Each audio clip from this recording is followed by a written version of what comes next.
Now everybody, what is the ugliest aircraft ever? Meet the Britten-Norman Trylander, and my god, it is truly ugly. Actually, I don't even want to meet this thing, but in today's video, we are going to. And we are going to do that very, very much properly. Yes, welcome back to the, oh my god.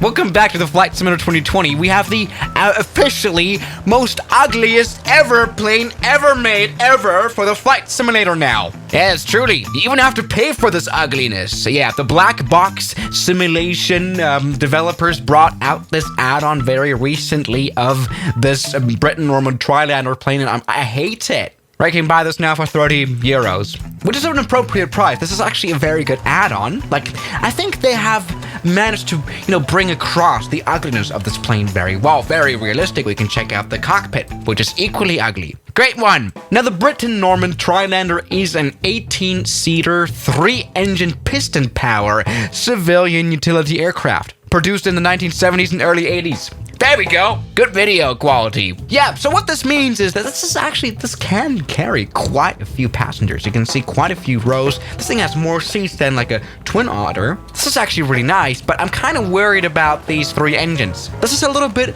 of a low-performing aircraft, honestly, I guess. We won't have any reverse thrust, of course, so stopping this plane shouldn't be all too crazy and taken for granted. I mean, we are at St. Bartholomew Airport. Probably the first time ever that I'm spawning into this airport with an appropriate plane. But yeah, by the way, can we talk about the design? Looks like a banana. Then we've got this ridiculously long nose, which I really cannot explain. Why is it so long? Why did they do that? Honestly, now what is that? Probably this is used for like a cargo bay, right? I can even see a door right here. This could be very nice for carrying around a lot of passengers and putting the cargo up front. Probably also very good for, the weight and balance. As a cargo hold, I approve of this, but I still hate it. Looks like a banana, but it's weird.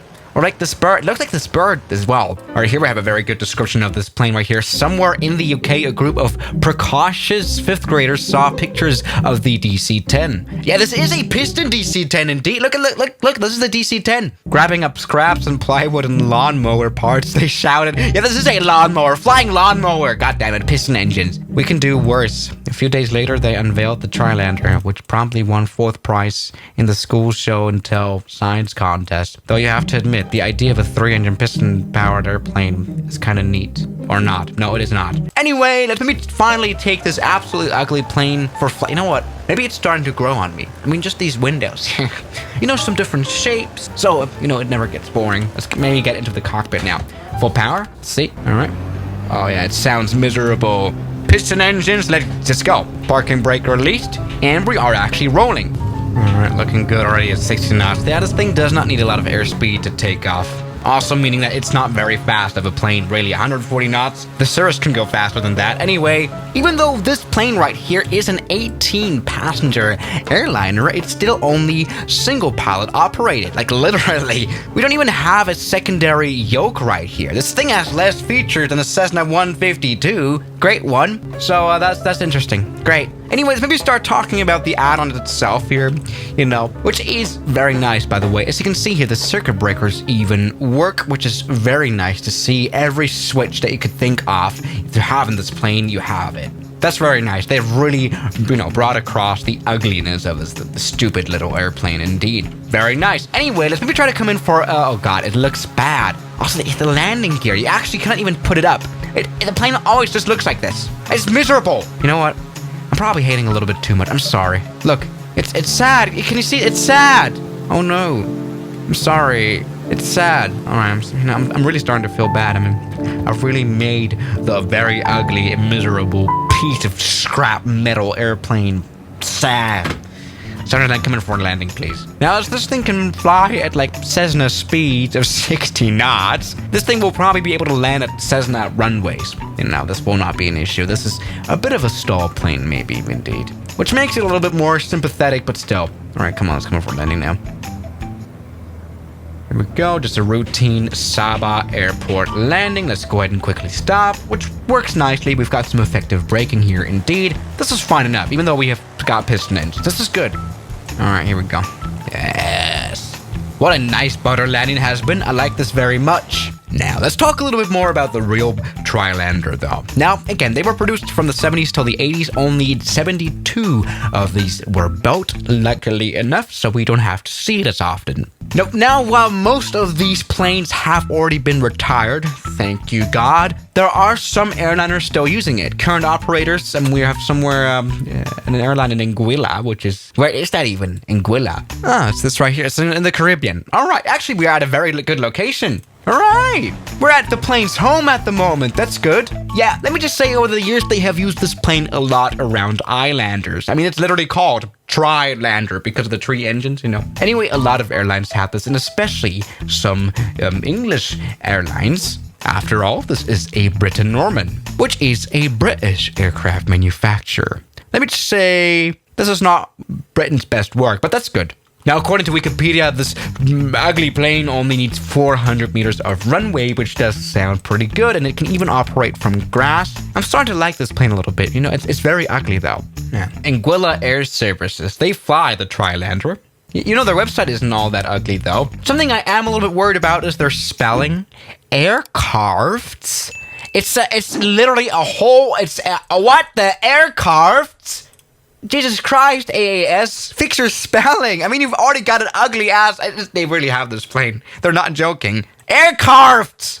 What the hell? Anyway, this is a very interesting airline. If you ever decide to go to the Caribbean, you can maybe fly this. Now, let's find some flights right here. All right, this is actually pretty good pricing. This, for example, is a flight now from St. Bartholomew Island to Anguilla's main airport. $250. That's relatively fair. All right, anyway, it's maybe time for now some more extreme testing. Let's maybe take this off from the beautiful Saba Airport. Now, they don't fly this plane here, but we don't care. Let's take off full power.